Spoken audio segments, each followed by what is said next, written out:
Hey guys, welcome to another episode of the East Coast Rams podcast. I'm your co-host here, Ashton, with my awesome co-host Zach.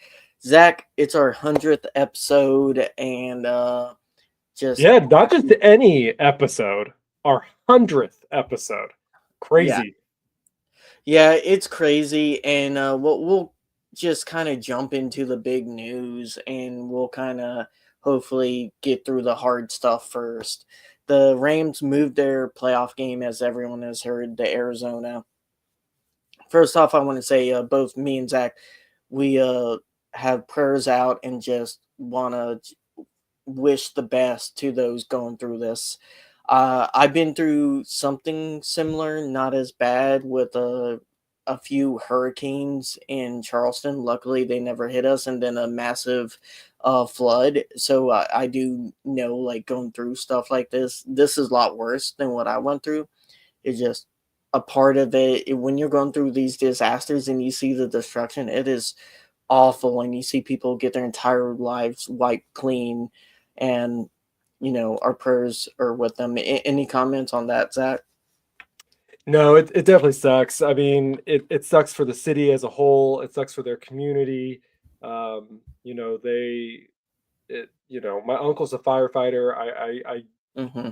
I know how tough it is for them because they feel, um, I know that they're having some feelings right now that they're trying their best and it's just not producing what they want. But just for all the first responders, for the firefighters, the nurses, the doctors, the EMTs, the medics, everyone, the police, everyone who's out there trying to make sure everyone's safe, evacuating people. Obviously, you know, there's more to this than just football. That's what we talk about. We're not in LA, so it doesn't affect us directly. But this does affect the community of LA, the state of California as a whole, our Ramley.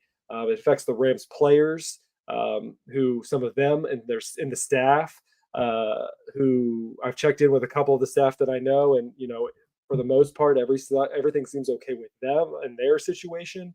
But my prayers to all of them, everyone who's affected with this, and hopefully, this game can be something that you know Rams fans and everybody can kind of look to and trying to get a little bit outside of just the destruction that is happening in California. Mm-hmm. Yeah, and let's just also commend on all those helping. If you guys want to, there's a lot of wild fire funds you can go out and donate to. We encourage that. If you have any spare money, like, it definitely needs some use out there with everything people are dealing with. Credit to the Cardinals, the entire organization, sending stuff out to LA to help out a lot of the coaches and families. Like, they don't have to do that stuff. The NFL told them, like, you have to get your stadium used, but they didn't have to open everything. And they did that, and credit to them. Very thankful for them. And thankful to a lot of the Vikings communities. I saw the team itself donated some money, and also a lot of the Viking community that I've seen has been very, very warm and welcoming and, like, loving, even though we're playing them. And that's so great to see, Zach. These are the moments where we all need to, like, get over some petty stuff and, like, join together and help out our fellow man, because if this happens, you would definitely want it in reverse, and I feel like we need to focus on that. Yeah, so everyone's been great. I'm super proud of what the Rams organization has done. Other teams have wanted to contribute to help out. Obviously, the Rams have an LAFD shirt that you can get on the Ram shop. That proceeds are going to help with those communities. And there's other organizations that are helping out. Fanatics is helping out. Their branding, LA Strong on a lot of the LA California centric teams. So again, it's a definitely something that you should keep up with. If you can donate to LFPD or LAFD, and Mhm. then also Red Cross obviously is another tremendous organization. Mhm. that boots on the ground trying to help those who are being displaced. And there's a lot of Ramily out there who are helping, contributing Yeah. to this. Downtown Rams is doing a fundraiser right now. There's a lot of other Ramily out there in LA that is taking food, bringing in bread, eggs, things like that, buying clothes to help these displaced families. And so, whatever you can do to help, we encourage it. We're going to keep posting on ways that you can help. So keep everyone again in your prayers as they go through this weekend, and then hopefully this clears up soon. Yeah, and there's a lot of people kind of like, I understand the initial like want to be upset. This was supposed to be home game and all that stuff, but like we said, it was the right move to move the game. The air quality was going to be terrible. You also had the logistical like nightmare of having a playoff game in a big city that's like literally half of it's on fire. So you don't want to strain those resources when they need to be used in more important things. So I saw So like you go go ahead. ahead, finish. No, I was just going to say, I think let's talk about some of the things that is happening in because of all the changes Yeah. with the schedule. So obviously, we're going to be in Arizona at State Farm Stadium. The field will be changed to Rams. So all of the decals, things like that, that will be all Ram centric on the field. Rams will be on the home side bench, but they will get to use, or they're choosing to use, the visitor locker room. Just because they have the most familiarity with that when they go face Arizona every year. So some of the notes for Mhm. that, as you mentioned, Arizona, they're actually sending their team planes over Yep. to LA to pick up the team and the staff. So that's very awesome of them. The Rams organization, with the help of Kelly Stafford, are trying to put together some charter buses to help those who purchase tickets from LA to be able to get to Glendale, Arizona, to root on this team. Because whether or like it or not, the place that you play doesn't necessarily make it the home field advantage. It is the It's the amount of people. Yeah. fans that show up and support your team. Um, and I think Ramley are going to they're going to come out. They do a pretty good job of coming um, to Arizona against the Cardinals. And so I think that this will be another great advantage for the Rams to get fans into the seats. hmm And again, like we do want to like just thank you so much to the Chargers, the Texans, of course, the Rams, and also the Vikings have all donated towards various wildlife funds. And just again, guys, like if you have spare money, please do some donations. Every little bit, even if it's only $5, definitely helps out. We, me and you have done this show for 4 years. It's our 100th episode. We have never asked for money, not once, and this stuff isn't free. So like we don't want money for ourselves. We want money for the people in need, and that's definitely something that people are going to need. If you haven't seen the pictures, it's nuts. It's just I can't imagine what some of those people are going through. Yeah, definitely, for sure. Um, but it looks like Rams are they are purchasing tickets. Apparently, 25,000 tickets have already been sold or have already been purchased by Rams season ticket holders. hmm So maybe that's a good start to filling up a stadium that is Did they about. get priority? Is that how They that did get works? correct. They got priority. They got first dibs this morning, and then since then, I think another 25,000 have been sold.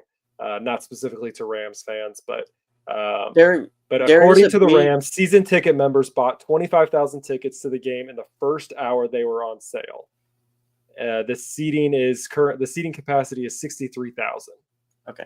There is a big issue with scalping and like I don't know your views on this, but I feel like there should there should have been a law a while ago limiting how much you can up like kind of scalp tickets for. I just like the practice of taking advantage, especially in this type of situation, is a little nuts to me that I think it's out of the team's hand. I don't think they control it, and I think it's more Correct. the NFL in Well, no, it's connection not with the even the venue. it's not the NFL. I mean, they're selling tickets at face value. The scalpers are reselling them.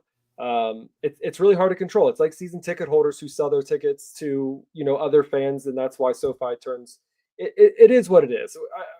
I don't think we should get in this episode at least get into the nitty gritties of Mm, scalping and third party resales because it is a hoax. It's a joke, but yeah. um, I kind of want to start. I kind of want to get into the game a little bit because this is going to be Hmm. weird. It's going to be the second time they moved an NFL playoff game in the history of the NFL for the postseason, at least.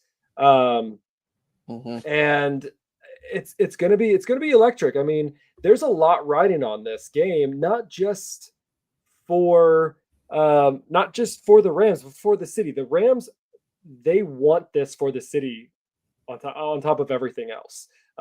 This just gives them even more motivation to want to play and want to win for not just for themselves, but for the community as a whole. Yeah, it's a best way I described it, or I've been thinking about it as this is going to be the most emotional playoff game outside of the Super Bowls. I would say since 2017. I feel like when we got in 2017, it was the first time we've been since the greatest show on turf. It was very emotional. Sean McVay, very young. We were a top five offense. And you felt like a lot of pride from Sean McVay when he came into that game, and they got humbled, and they lost that game mostly on special teams. But you could definitely see Sean McVay learn from that process as he went on and went to Super Bowl in 2018 and continued on. But this game, given the context being moved, like sometimes, Zach, the Rams come out and you can tell they don't have the fire, they don't have the juice.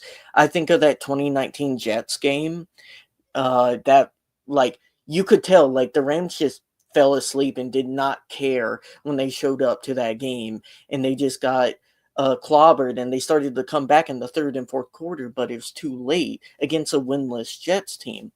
And I feel like you're going to see reverse of that. You're going to see a team that it like whether or not we lose, I feel like they're gonna play with 100% every snap, and you can tell from a lot of the interviews and a lot of the players the way they have reacted to the fires in the kind of situation.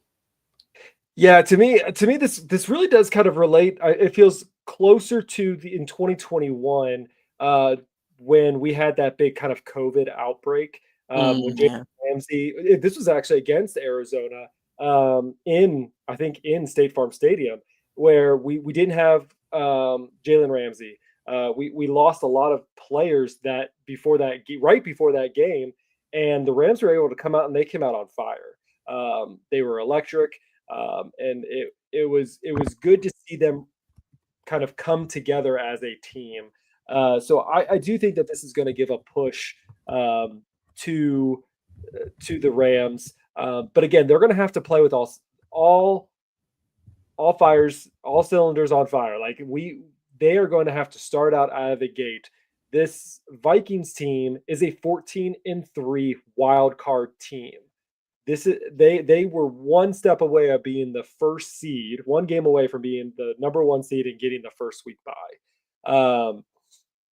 And they're gonna have to play hard. Yes, we beat them in the regular season game early on in the season, but again, the Vikings are going to be hungry for this. They just lost, to the Lions. They don't want to quit at the first round. And I think they're going to want to fight with everything they have to play in this game, too. Justin Jefferson, Sam Darnold, they're all going to want to put the best foot forward. And the Rams offense is really what's going to be needing to kick things off, with a lot of zest. Yeah, you definitely can tell like the Rams offense is what really is going to decide the game, whether or not they can kind of get it in gear and how quick. And I feel like my initial thought is I feel like it's going to be defensive slugfest in the first half. In the second half, it's going to come down to who makes less mistakes and who starts to actually execute, especially on third down. And the question is, can this Rams team, especially in first quarter, not get in a huge hole? And we have said this all year, Zach. I feel like they are better off served most of the time whenever they start off with the ball, and I feel like they play better when they have a lead, and I still think that applies in this situation. Yeah, I kind of want to break down the players a little bit when we get into this. Obviously, you have Sam Darnold coming into the game with 4,300 yards compared to Yeah, Stafford with 3,762 yards. So we great year. have Yeah. Stafford, whose completion rate is 65.8, to Sam Darnold 66.2. Very close. If you look at these guys' stats, they're pretty close. Where things start to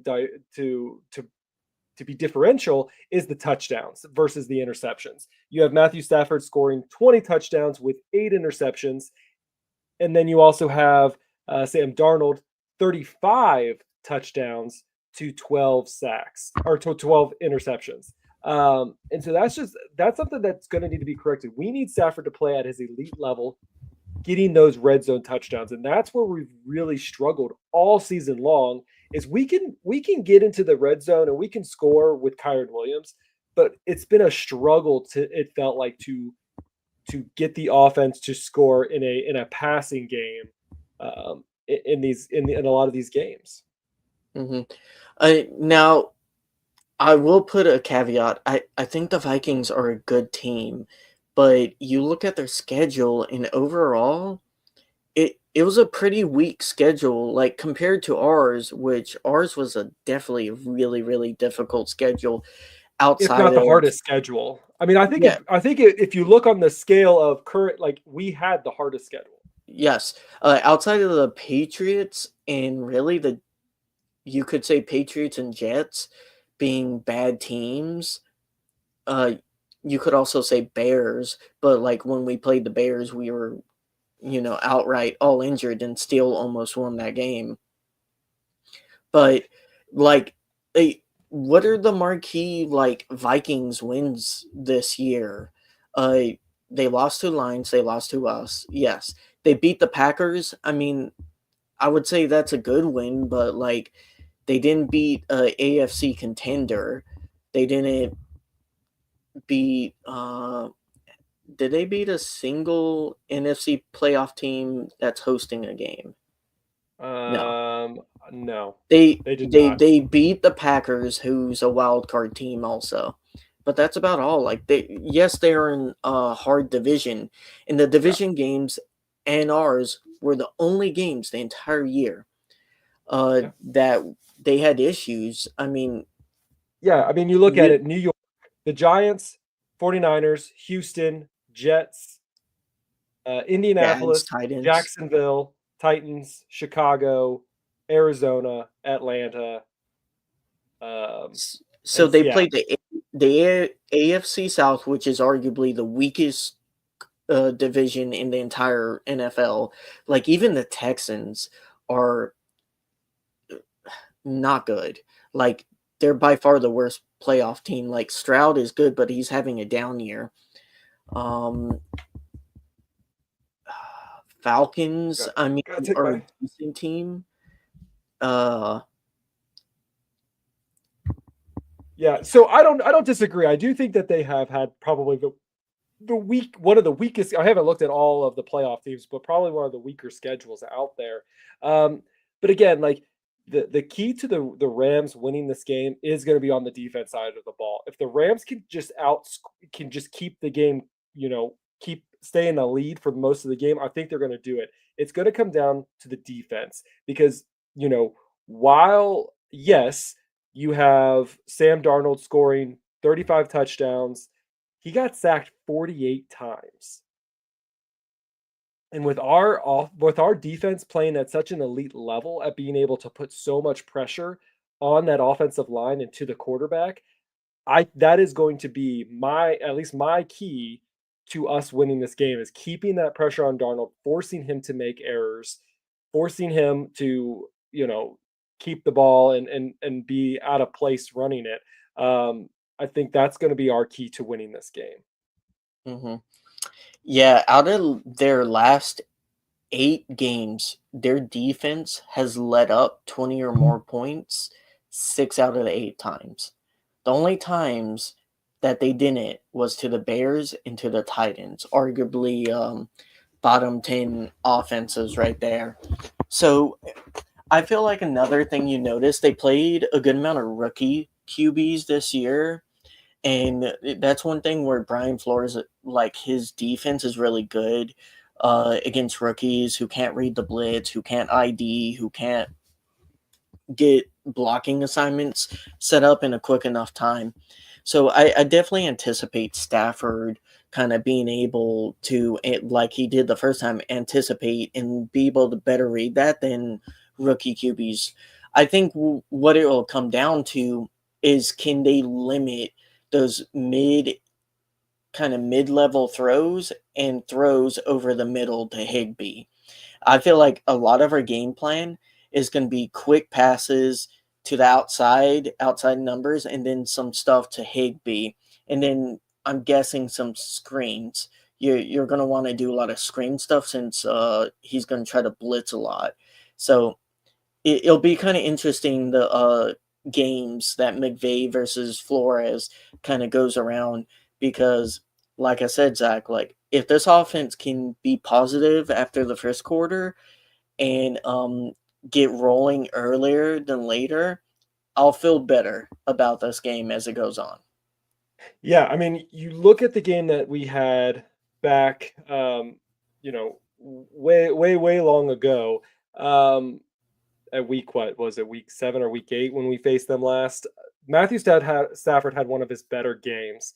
He was limited to 279 yards, but he had 4 touchdowns. He did get picked off once. We need to control that. Mm-hmm. But for the most part, he had a good game. But this was also the comeback game for Cooper Kupp. This was a comeback game for Puka Nacua, who just, Yeah. again, it was great. I mean, we got the players back. I think the Vikings were maybe a little bit more shocked that they got Puka back. But I don't know. I just see this game. I do see this favoring more the Rams. Yes, they had the victory before, but I think they have so much momentum behind them that I think it's going to be in their favor. I think it's going to be a close game. I think it's going to be a slugfest, like every game it pretty much has been with the Rams. Mm-hmm. But at the end of the game, if our defense can just keep putting the pressure like they did against them the first time, I think that they can get Donald out of sync. And we saw that against the Lions. We've seen this in the past. Their offense has just done just good enough in a lot of these games to give them the victory. Yeah, guys, as we're talking about this, if you want to pop your questions in live chat, we'll make this conversation. Definitely feel free to give us your opinions on this. Yeah, doubling up on what you were saying about the pressure, I think that's going to be very huge, because they had Darrisaw. He went out right before the half of that game, so you could tell their line got more and more pressure after the half because he left. It sucks for them. Definitely want to see the best like that the Vikings could provide, but we got to play who's in front of us, and I feel like that's the first game where you saw this rookie line. You notice like a lot of games before, they're right there, Zach, but they wouldn't get the tackle or they wouldn't get the sack, and it would just slip right by them. And they still have some small issues with that, but for the most part, they have started more and more connecting on the sacks, finally getting to the people. That half an inch isn't there anymore to allow people to kind of like scramble away and play Houdini. And uh, can this line show more growth from that first Vikings game and get even more pressure on Darnold? Because you give him time, he reminds me a lot of Goff in this way. You give him time and a clean pocket, he's going to make a great throw 9 times out of 10. Yeah. But you pressure them, you're at least there, and you feel like you, you quarterback. Sometimes you can feel someone right next to you, and you can hear them, and like they're there.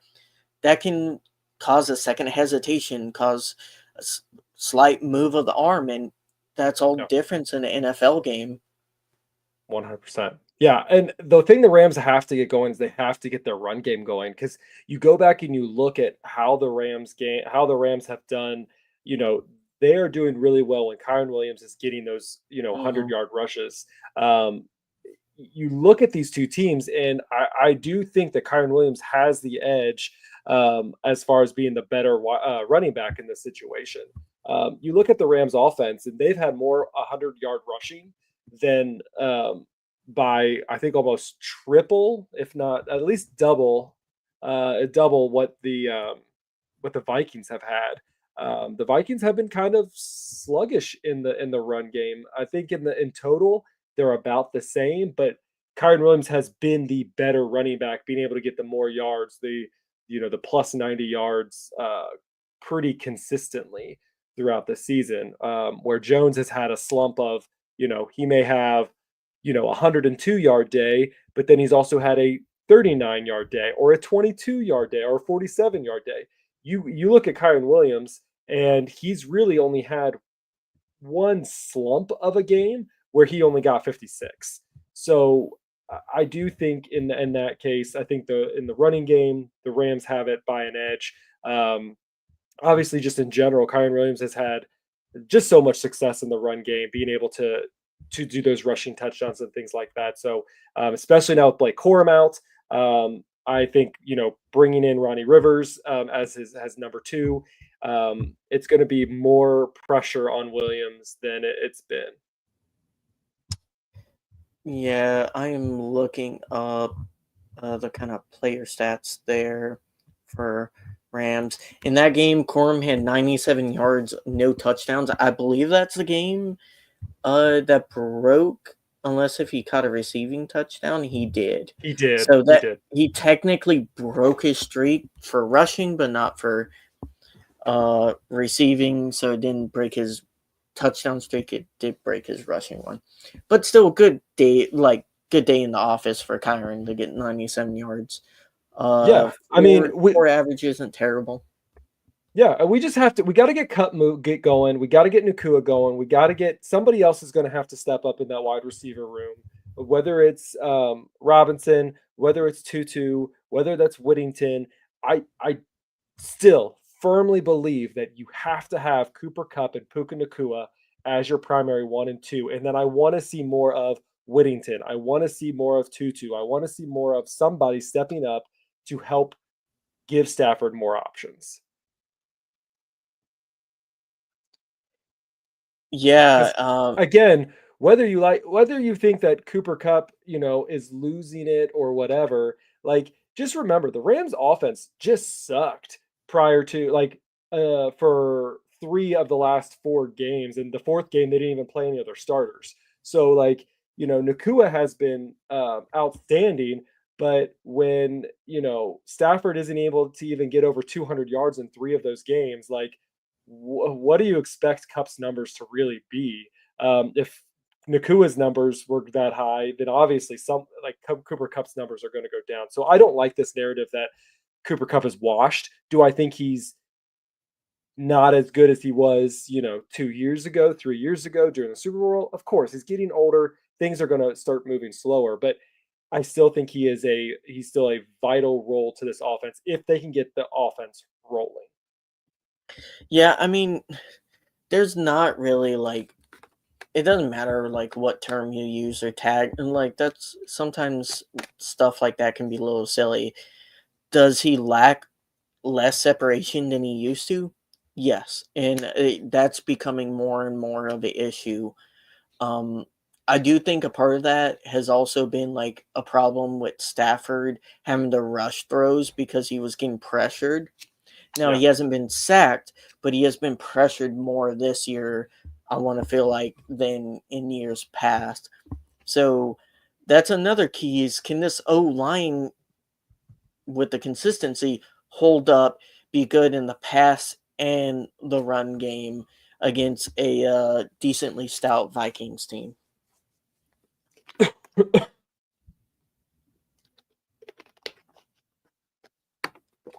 Yeah, I mean it's crazy Mm-hmm. to think about that. So, but I still think Special you teams. gotta. I'm not worried about special teams. I mean, I think our special teams has played electric over the last several weeks. We've had several block punts. Cardi has been doing really well. I mean, shoot, going for everything that he did well this past game. I think he is going, or the last couple games, I think he's hitting his stride. He has the momentum. He has the good feelings. I think this is going to be good for our special teams. Oh, and can't forget Ethan Evans. Can't forget the punter. He has been Oh, great. Great. yep. I would say he's one of those punters. It He doesn't hit the one or two consistently, but he's very consistent getting it in the 20. Just like you can tell other offenses always have to start off at like the 10 or 15 yard. And unfortunately, Zach, he's been used more this year than other years previously, outside of like 22 and 2019. So Yep. we've needed him. This defense is really like, for the amount of time they've been on the field compared to other teams. That's another like something to talk about in the offseason. Like these rookies got a lot of good playing time on defense. Uh, because our offense was lackluster most of the year. But yeah, uh, I'm kind of happy for them being able to grow and like be able to show a lot of great ability to like learn from their mistakes. Like we were talking about early on, like Kitchens struggling in coverage, like getting burnt, like being near. And we said it, we are like, he's near, he's like in the right position, but like his something about his technique or like it just wasn't clicking the speed of the NFL game, and then he just started to explode. Did he have some pass breakups in the Vikings game? I feel like that's one of the games he started do good, like do great. Yeah, yeah. If I remember right, I think that's right. I feel like he had a pass breakup, and then he really exploded in the Seahawks game. So it there's some positive and negatives to it, especially with how hard our schedule has been. Um, Yeah, like I said, I just think that the Rams need to just continue that pressure. I mean, they did during that game. They did get 3 sacks on Darnold. So I just want to see that um, pick up and just get better and better. yeah. Do you So want to guess our offensive and defensive ranks for this year give it to me. compared to the league? Just shoot out Give a it to me. guess for both offense and defense. Defense, I'm going to say 8. Offense, I'm going to say 22. Are you going off of yards or points? Oh, I don't know. What did you tell me? I was just saying overall. Uh, let's do points first. Points scored Points scored, I would say 27. for defense. Oh no, for defense. You mean so points protected or what or Yeah, yeah. scored on? Points scored against you. Oh, I would say probably 8, 17th, and points 17. for defense. Do you want to guess the yards for defense? Yards allowed. I don't like guessing games. I like facts. 26th. 26th. Not good on the yards, but better on the points. A league Yeah, I mean average. we see that all the time. I mean, how many Yeah. times do the drive goes forever, and the Rams Mhm. either kind of get lucky, they pick it off at the end. The team has to settle for a field goal. They get a blocked field goal or a missed field goal, things like that. So there's been a lot of times where the Rams kind of got lucky in some of those instances. But the Rams, the defense, if that's my pain point is they are on the field too much because of their own Yeah. volition. It's not always because the offense is 3 and out. It's because they can't get off the field because of a stupid penalty or uh they can't a third and long and they convert it. Like Yeah. it's that is probably the only weakness in this Rams is the third down, cannot make a stop, and then they go down the field and they do better in the red zone than they do anywhere else on the field. Yeah, and I was gonna say a big part of that is the passing, like the passing defense in the mid level has been pretty bad by the corners and linebackers in that second level, especially against tight ends. And then you also kind of mix in like third down, not being able to get off. Um, I'll have to do the research on our third down conversion rate for defense compared to rest of the league, but 17 points for is that's not a playoff team.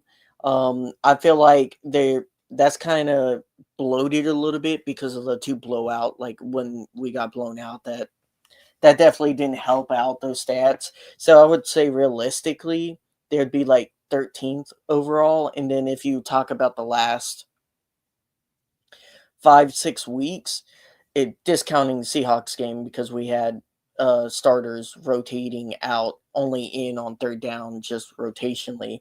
So really, like in the last stretch, I think it's Cam De Silva said or posted we were like sixth or fifth in yards and like third in points against defensively in the last 5 or 6 weeks outside of the Seahawks game. So like progress there. You can see the growth because those first 3 or 4 weeks, Zach, not pretty. Not not Well, pretty. yeah, I mean it's not pretty when you don't have your offense. Again, when you don't have your full offense, you're constantly having to put your defense back in. And again, Yeah. the defense is what kept us in every single game, even the ones we lost. We could have won because of our defense, just keeping us in the game constantly. So yes, they give up. They usually give up a lot in the first half and then tighten things way down in the second half. Minus the Bills game, I think was really the one exception to that. Um, but again, this Rams team has everything they need to consistently to beat the Vikings. We got quite a few Vikings fans joining our live stream, which is great. Love you guys. We do want to beat you. Sorry, but I don't know.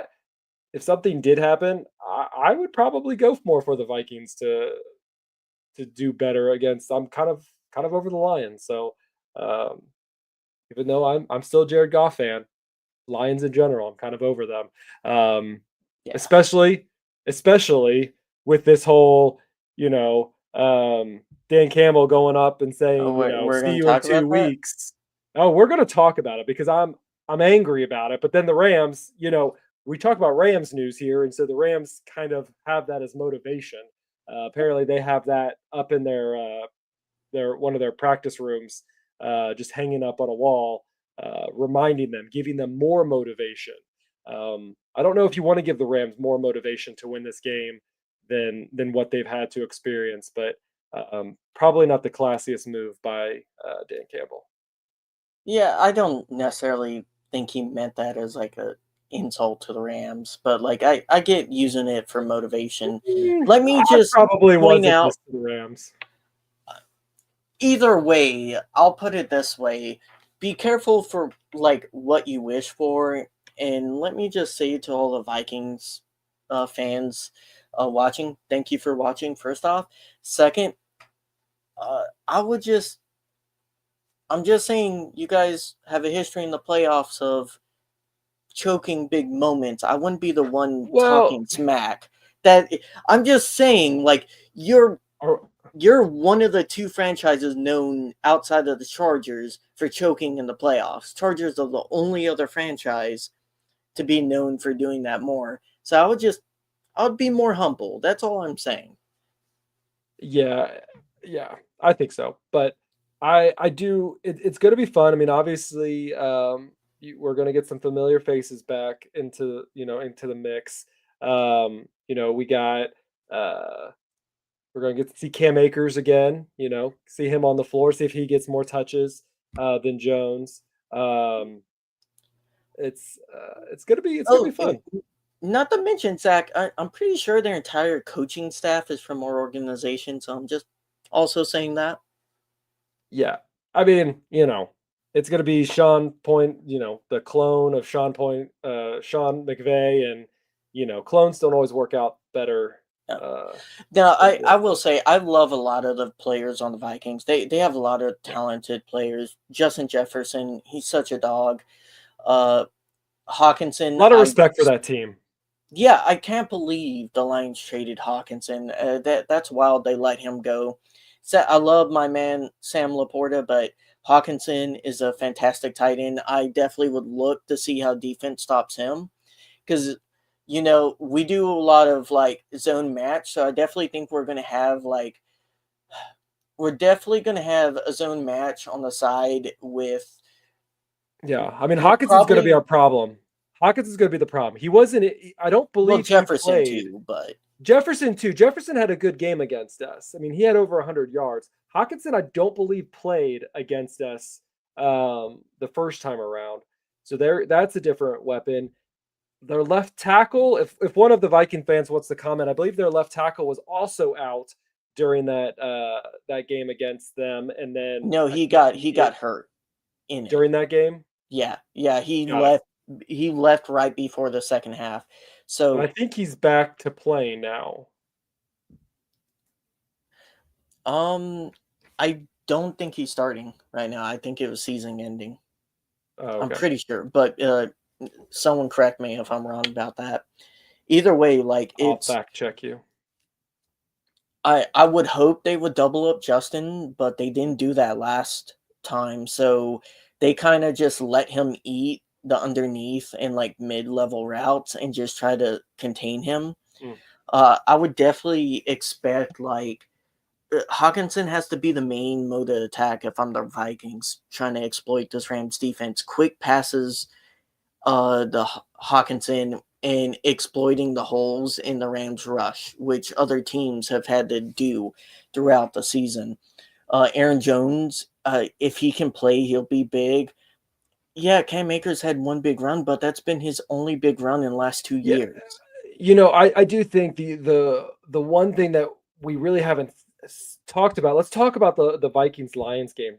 The Lions defense has been obliterated this whole entire season, and I think that is something to say about the Vikings offense and what we could see, because it wasn't a good performance when you're going up against third, fourth people they pulling off the street to play the game. And I don't know, it something about that I think really just shows they could only score 9 points against a defense that again is kind of on the go.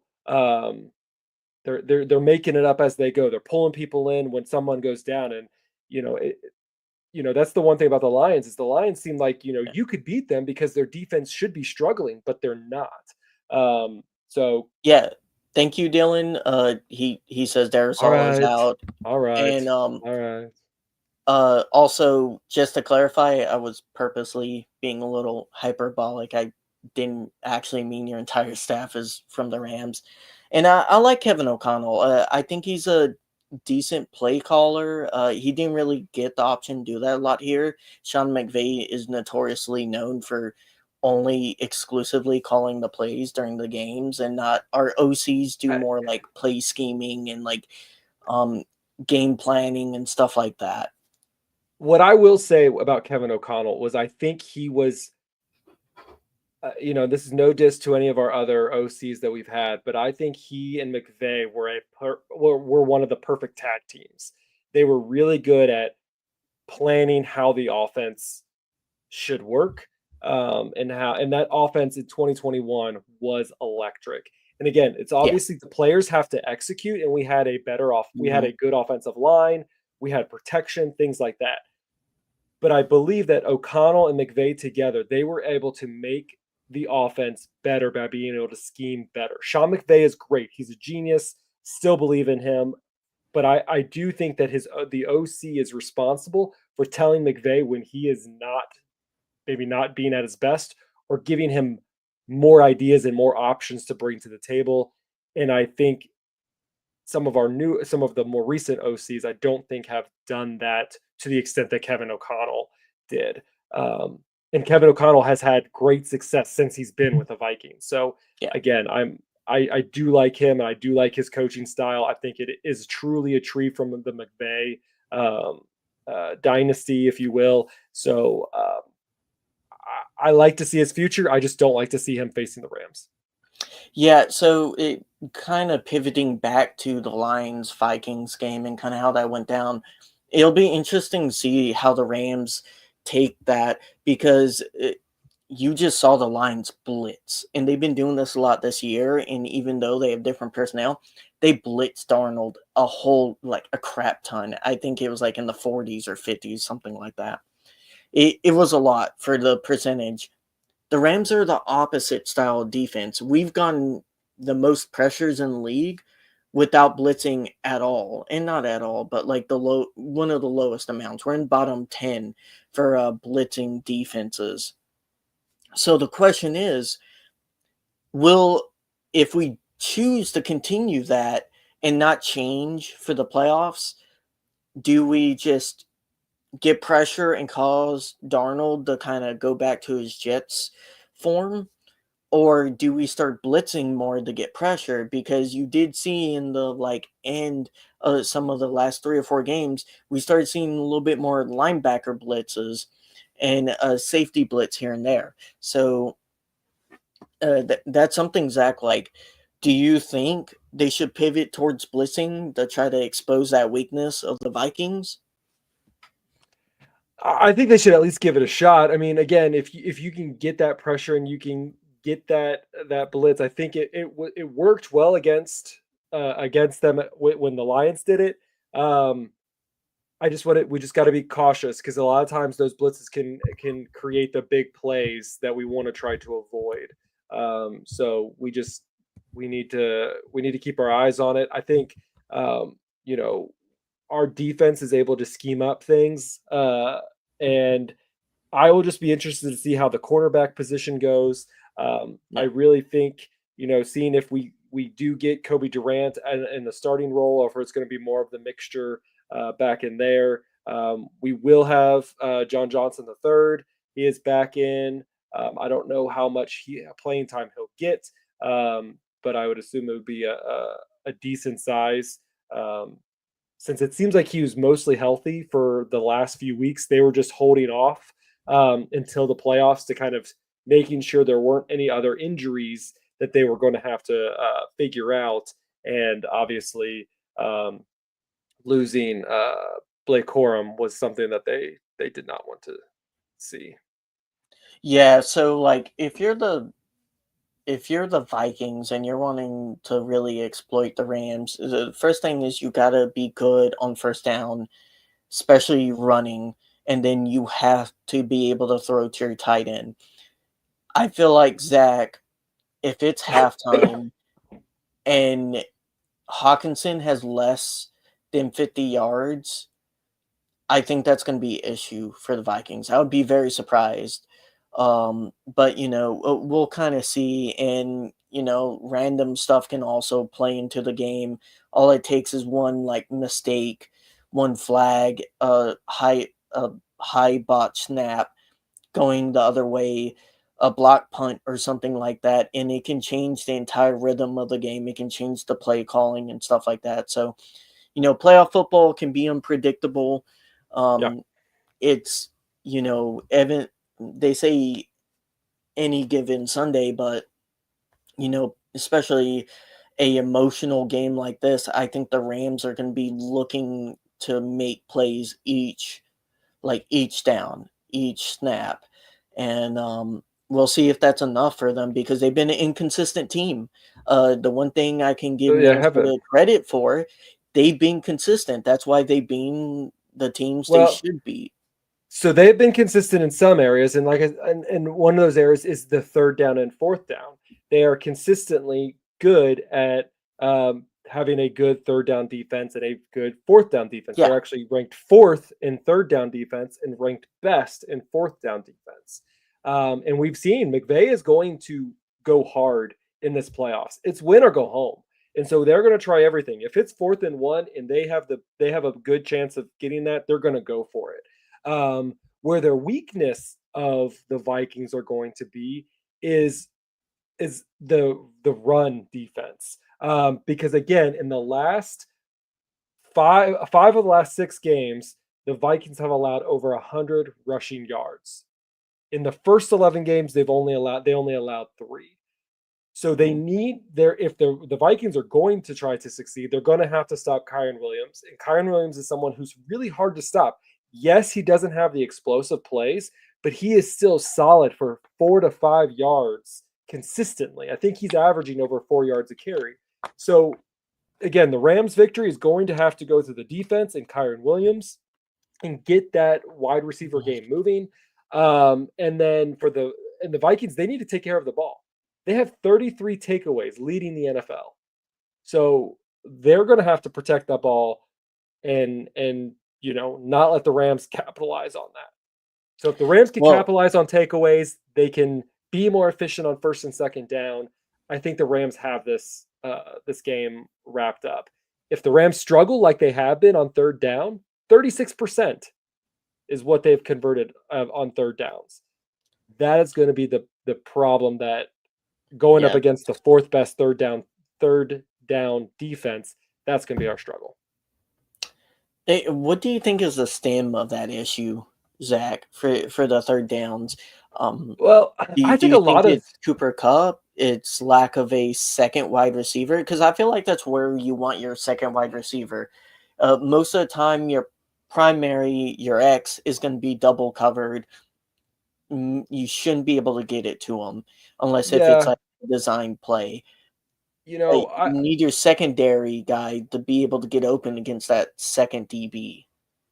It just kind of, not looking at stats, just kind of reliving things. It always seemed like the Rams shot themselves in the foot by being back. They always got it with they're always playing from behind the sticks. And so when they get behind the sticks and now it's third down, they almost just kind of give up and give a couple yards to punt it away instead of trying for a more explosive play. So that's one of the problems. Another problem is where the ball's going to on third down. It's either going to go to Puka or it's going to go to Cooper Kupp. Cooper Kupp, for the longest time, since Stafford has been there, and even before that, it was always third and Kupp. You knew where the ball was going. It's going to be Kupp. People have figured that out. And as we said, he is getting older. It is getting harder to get that separation from him. But I think that I just think that would be the other thing is like they just got it, like you said, they have to find somebody else who can be reliable on those third down situations. And I think Higbee is that person now to come back and take over to have that third option of a pass play on third down. Let's be clear, Colton. The Rams didn't lie about anything. They just didn't announce it. And that's on the Vikings staff to prepare for a player. If they can't prepare for a player like Puka, who's their primary, and you're just expecting team to go into a game with just Kupp, like that's kind of on your staff for not preparing that and not being able to adjust. Like stuff happens in the game. Players get hurt or players come up and start playing better. And you got to be able to adjust there. And the reason you guys lost that game wasn't because they lied about Puka. It was because Stafford could read the blitz the entire game. And he had his second to best game the entire year.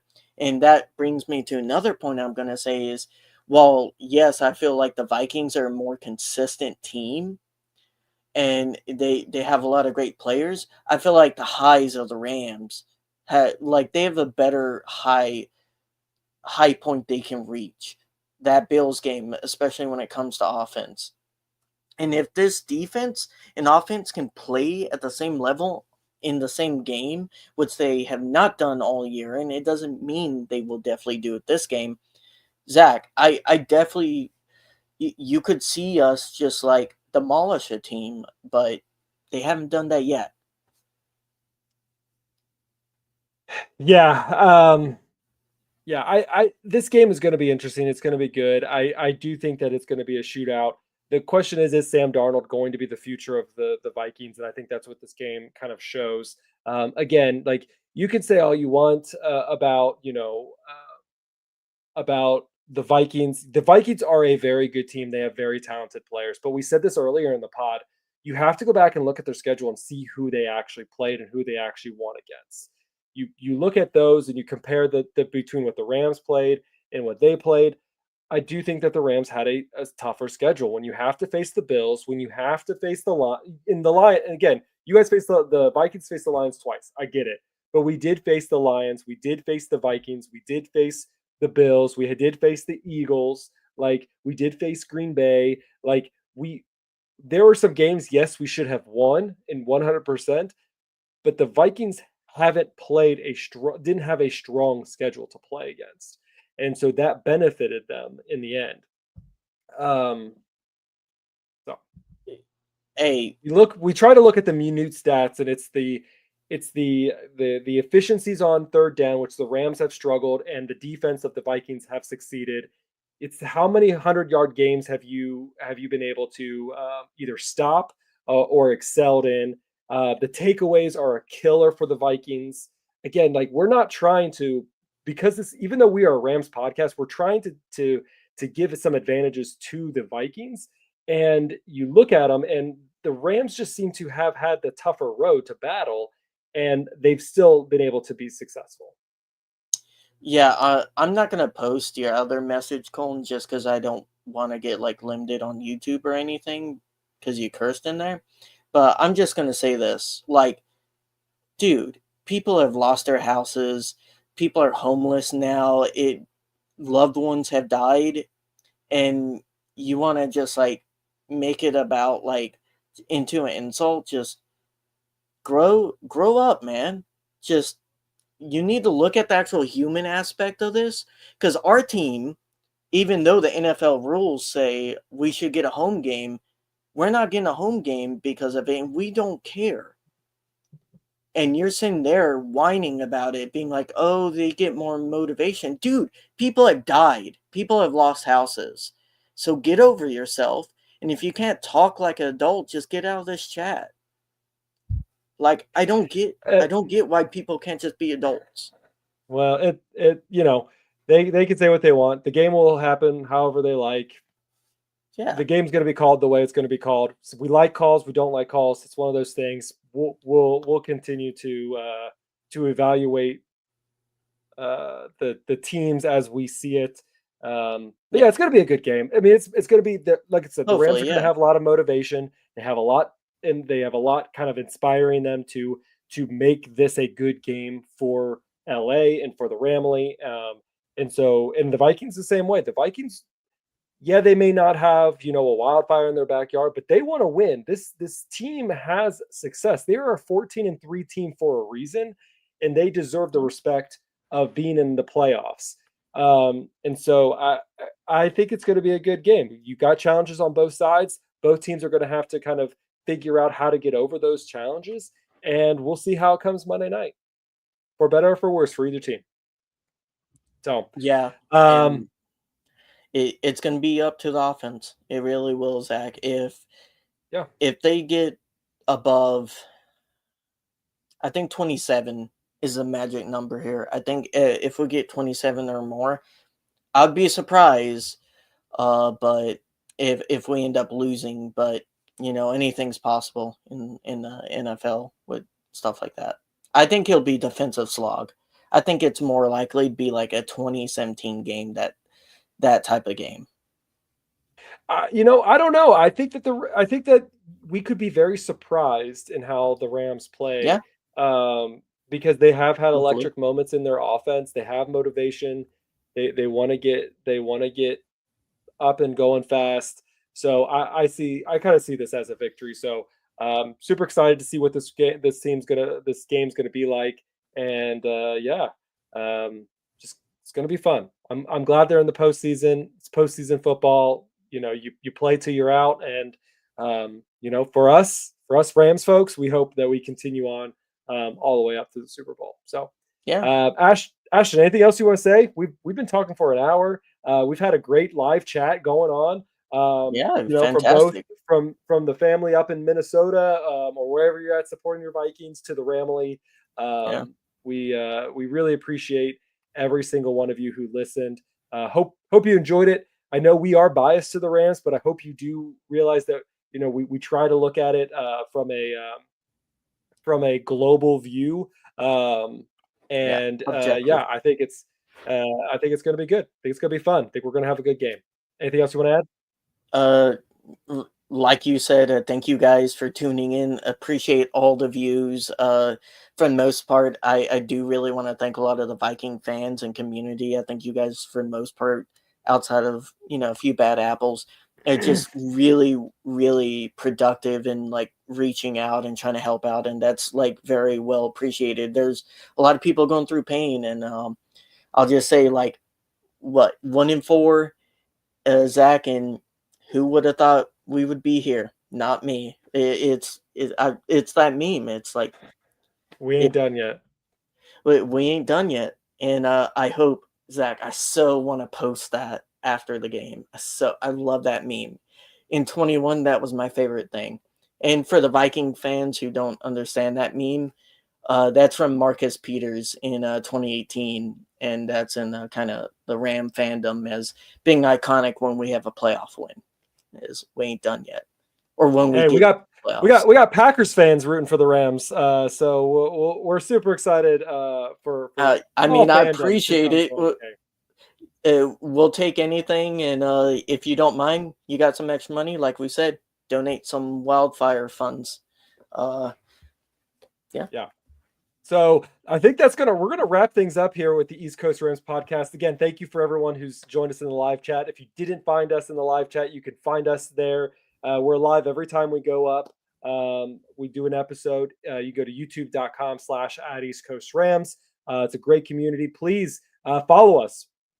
Vikings fans, Packers fans, Lions fans, you name it, come follow us. We're on all the social media platforms. You can find us on X @eastcoastrams.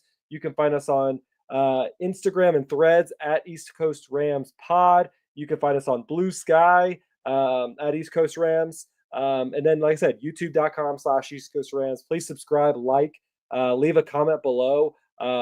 Really would help boost our ratings. This is a free independent podcast that me and Ashton do each and every week to bring all Rams fans some great fandom content. So appreciate you all. And we will see you guys at our new Who's House in Glendale, Arizona, Monday night, and then we will recap the game next week. So, as we always say, whose house? Rams house.